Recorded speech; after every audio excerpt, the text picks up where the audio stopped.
Hey everyone, and welcome to lesson 13 of our beginner guitar course. And if you've been tracking with me through these videos and staying at the pace that I've been posting them, then you've probably been playing for about 2 months. And that's okay if you haven't been, take your time to learn whatever you need to. But I just want to take this opportunity today to talk about some guitar maintenance stuff that's going to be helpful for you going forward. Some things that you don't even realize is that there's just some wear that happens on your guitar as you play over time. And some of this wear actually makes it harder for you to play the most efficiently as possible. So we're going to talk about a few of those things today, and hopefully it will help you to understand just where you can work on some things to continue to keep your instrument in the best shape possible to help you as you play. The first thing we want to talk about is actually your guitar strings. Now, some people ask, well, how often do I change guitar strings? And is it important to do this, at a certain time, or do I have to look for certain signs? And what I would say is, personally, if you're playing often, like you're playing almost every day, then I would recommend looking at changing your strings probably about once a month, maybe no longer than once every 2 months. Because what happens is the oils in your fingers, the sweat, the everything that you do, even the dust in your home, it starts to build up in your strings, especially any of these wrapped strings, the ones that are coiled all the way down. And everything gets stuck in those little coils. So you can see all the little ridges in those strings. Even if I run my fingernail, you can hear that sound of all those different ridges through there. And your old skin and oils and sweat, all of that can get trapped in there, and it starts to build up over time. And you don't even notice it because it slowly happens, but your strings will actually become darker in color, and in some cases they'll even have like a black look to them. And what happens is, as that material builds up, as everything from your fingers and just your environment builds up on those strings, it actually makes the tone of your guitar darker. So it doesn't have that bright sort of ring anymore to the strings. They actually have a darker tone. But what also happens is it affects the way that you can move across your strings. Like, especially your lighter strings, you'll notice over some time that there's now like a texture to them. They're not smooth anymore. So that's going to give you a bit of resistance as you're playing your guitar as well. Now, is this going to be a huge sound difference? Typically, no, but it is a difference. And the best way to be able to continue to stay on top of this is to set up some form of schedule for your string changes. Now, strings are easily purchased online, or you can go to your local music store, but generally you're buying an entire set of strings together. This is a 3-pack, meaning there's 3 complete sets of strings in here, but each pack is going to have 6 strings. You can replace all your strings at the same time. In fact, you should replace all your strings at the same time so that you don't end up having, weirdness with some strings that have been changed and some strings don't. I know that some people will go and just buy individual strings as they break, but I would always recommend just changing all your strings at the same time so you know that the lifespan is equal across those strings. There's talk about people boiling strings to try and preserve them, but honestly, for the boiling process, and you're never going to get them to be what they were when they were brand new, I would say just buy a new set of strings and put them on your instrument. The next thing I want to talk about is that same buildup, but that happens across your fretboard. Now, what you'll notice usually is that you'll end up having some dirt that builds up just on the sides of your frets, or that your frets themselves, you will used to have this nice shine to them, they start to look dull as well, like your strings. And that's going to have just a bit of material in between your strings making contact with those frets. Again, is it going to be a huge difference in your playing? Probably not. But over time, these different elements building up will start to cause just some resistance to your playing, and it will definitely affect the tone that you're getting out of your guitar. In worst cases, where you don't change your strings for a long time and you really let that fretboard build up and kind of get grimy, it does actually become pretty gross to look at, but also it will greatly affect the tone of your instrument. When you're changing strings on a guitar, that's your opportunity to clean, to make sure that everything is figured out. So when you've got dirty frets like that, I would use a metal polish. So I've got one here that I use. It is a low abrasion metal cleaner. I put that on a microfiber cloth, just have a bunch of these around because they're the best ways to clean your instrument. And I'll typically use a different cloth for different situations. So I'll have one cloth that I use to clean frets.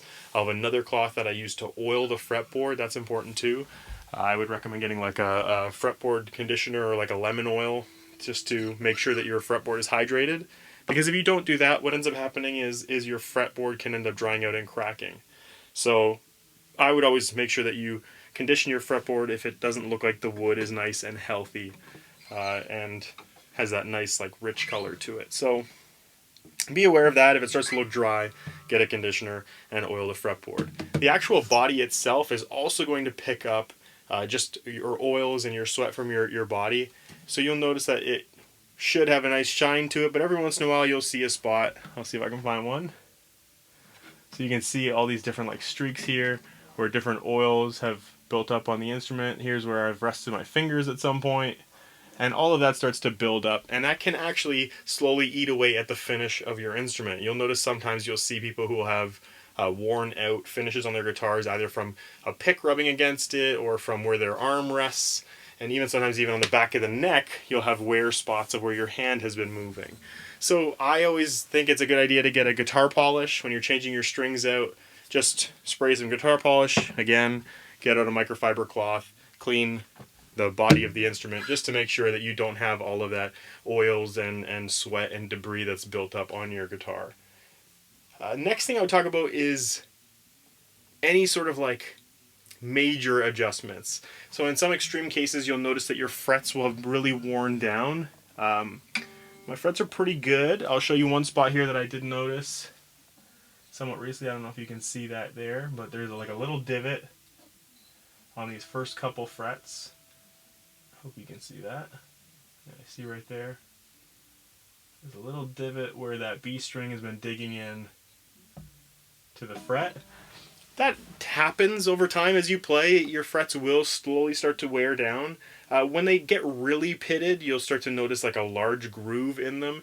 And at that point in time, you got to take your instrument and get it refretted just to make sure that your frets are level.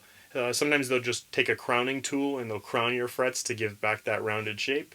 In other cases, you actually have to have the frets removed and replaced. But in some cases, like if you bought an instrument new, you won't have to worry about this for a long time. If you bought a used instrument, you may already see those signs, and it's just good to be on top of this and check in. I would take it to a music store if you're not sure if it's in a good spot and ask someone there what their opinion is if you're going to need to have your instrument refretted at some point in the near future. Another thing to be aware of is your actual nut and saddle. So sometimes your nut and your saddle can crack, or again they can wear out over time. So make sure that you don't have really deep grooves, because you'll end up getting fret buzz that happens on one particular string. So you should be able to get a clear tone on every single fret of your instrument. Now if you're getting a severe buzzing that happens, which just sometimes happens from a low fret. So let's say, I'll try to mimic it if I can.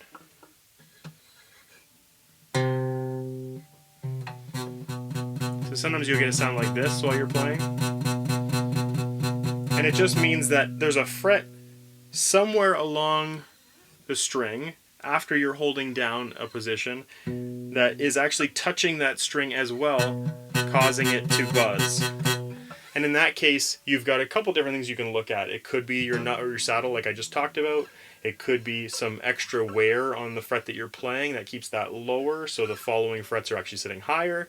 It could also be a neck issue with the actual curve of the neck. And in those cases, what I would do is if you rest your guitar down on the ground and look straight down the neck, what you want to see is as straight of a line as possible. Sometimes with a bit of a bow in it is okay, because it gives you some neck relief, but you generally want it to be fairly close to straight. And all you're doing is trying to look down, close one eye, and look straight down the neck of the guitar. I'll see if I can show you that here through the camera.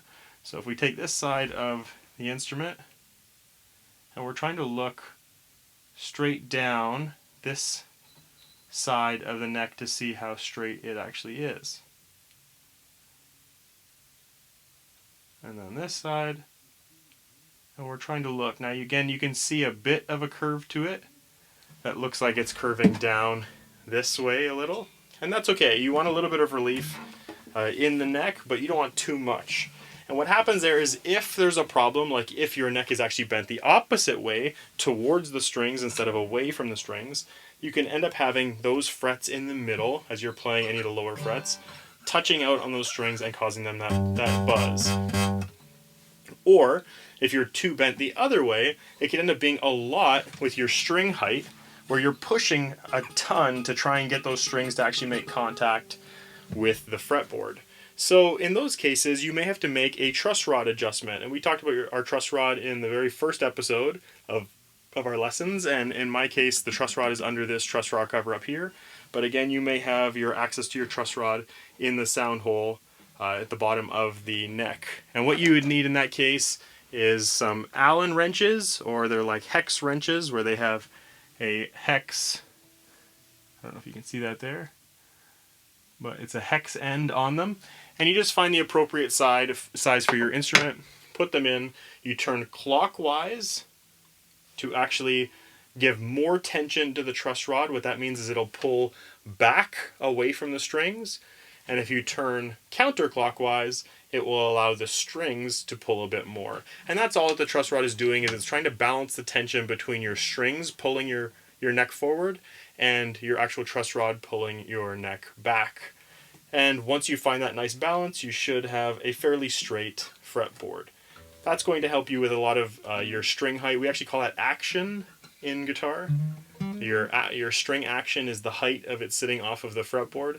And you want it to be relatively close, like within a few millimeters of the actual fretboard, to make sure that it is fairly easy to play. So there's my strings there. You can see they're actually pretty close to the fretboard just naturally, which makes it a lot easier when you're playing.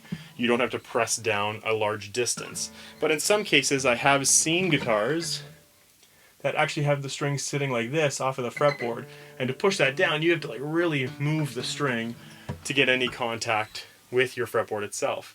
In those cases, I would check to see if your issue is your neck, maybe it needs a truss rod adjustment, or if there's some other problem, like maybe your saddle's even sitting too high, or in some cases your body will actually have a warp in it. Your top should be fairly straight as well.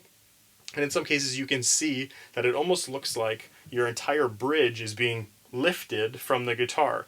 And there's a hump at this portion of the guitar holding your bridge forward and elevating it to a place where your strings are now sitting high. In those cases, what you need to do is humidify your guitar. Now, I have made a video about humidification, so you can check that out. I try and walk you through just some of the details of how I humidify an instrument. And this goes for either adding moisture or removing moisture from the instrument itself. So I would check that out. I'll link that for you here, and then you can see how that works. But humidification may be a factor as well. I always recommend actually taking care of the humidity of your instrument, because it's going to help keep it in the optimal condition for playing. And after all those things are said and done, you should have a pretty well set up instrument that plays well, that's comfortable to play, and will be maintained to continue to give you the best results moving forward. If you want to check out how to do an actual string change, I've also made a video about that. I'll link that for you as well, so you can see just my process of going through and a lot of those cleaning steps that I talked about with the frets and with cleaning the body of the instrument as well. So you can check that out and see how I go through a string change and a guitar cleaning to keep everything in the best shape possible. But that's just what I thought would be a good way to just talk about things today at this point in our guitar playing journey, to make sure that we are maintaining our instrument for the best playability in this journey that we are on. So hopefully that information helps. I know there's a lot that you may be asking, and I would love to hear from you. Ask your questions in the comments, and I'll be happy to help answer them in any way that I possibly can, hopefully to give you some more information that will help you out in keeping your instrument in good shape. So thank you so much for watching, and as always, love you guys.